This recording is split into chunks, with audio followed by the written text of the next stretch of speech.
Hi, hi everybody. It's Rene Caruso, and we're going to talk today about spatchcocking a chicken. So the whole thing about spatchcocking, other than it's a really fun word, is that it's a much faster way to cook a chicken, especially if you like whole roasted chicken, than leaving the whole thing in there. So we're just going to do this down and dirty and fast. I don't normally save any of the insides, and the wisdom used to be that you wash a bird out, and you don't need to. If you're buying chickens from the store, you don't need to wash the bird at all. What did you just pull out? The guts? I pulled out, there's heart, liver, kidneys. Is it in a bag? And the neck in there, yeah. Okay. Most chickens come What that was way. that other piece? A diaper? No, it was a thing that was in the bag. Okay. That just came in there because it absorbs the juice. Okay. So what I do when I spatchcock a chicken, the first thing I do is always check. I usually use the scissors, not a knife. I take off any extra skin that I don't want. What did you just cut? I just cut a piece of extra skin that was hanging there. And this is interesting. That's called the bishop's head. This chicken had a very big bishop's hat. Had a very big set of feathers back here probably. Can you see the feathers? No, can't see the feathers, but it's why it's discolored. And every once in a while you'll find little things on here like a piece, what's left of the feather. Yeah. And it'll come out in the cooking, but I just like to take them off. So if I were gonna just specifically spatchcock this, what I would normally do is I'm gonna cut down the back, not the breast, because of how I want the chicken to stay nice and moist. Okay. I'm gonna stick my knife in, basically right on the spine. So you're cutting through the bone. That's a punching net right here. I'm cutting through the bone, and it's really important that you use a nice sharp knife. I'm not cutting through the whole chicken because it's actually not that dense. So cutting right down the backbone, up through the front, and then basically you split your chicken open, right? So now there's still a couple things in here. You can cook them if you like. That's heart or kidneys or something. Okay. I'm just gonna take that out.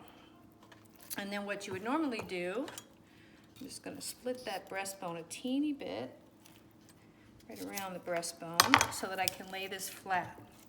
Because when you spatchcock a bird, that's basically the spatchcock position.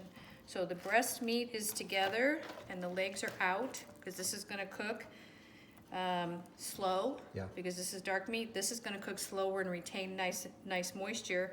And I normally tuck the wings in a little bit so they don't get burned. Now, because we're doing 2 big birds tomorrow, I'm actually gonna split this so that I've got 2 chickens in 4 pieces. Right. Because we're doing it all in the oven. So come right down the center. And again, the whole reason for spatchcocking is not only is it a different way to cook, but it cooks the chicken much faster. It does cook the chicken much faster. So here's one of the key things. If you like what's called, Asian people call it glass chicken. So that's where the chicken has a nice crust, where the skin is really crusty. So what you do is you take just a paper towel and you towel dry it. This is gonna go on a baking rack. This is actually what it's gonna bake on in the oven tomorrow. So this chicken is going to sit in the refrigerator overnight uncovered, because the whole purpose of this is to help dry this out a little bit. That sounds kind of weird, but you're actually trying to dry the skin out a little bit. And when we cook it tomorrow, we're gonna flash it in the oven, 500 degrees for 30 minutes, and then we turn it down to 325 and let it roast. Right. So there'll be 2 whole chickens on here. And what'll happen is, because it's gonna be completely bone dry tomorrow because of the refrigeration, and remember, uncovered, no saran wrap on here.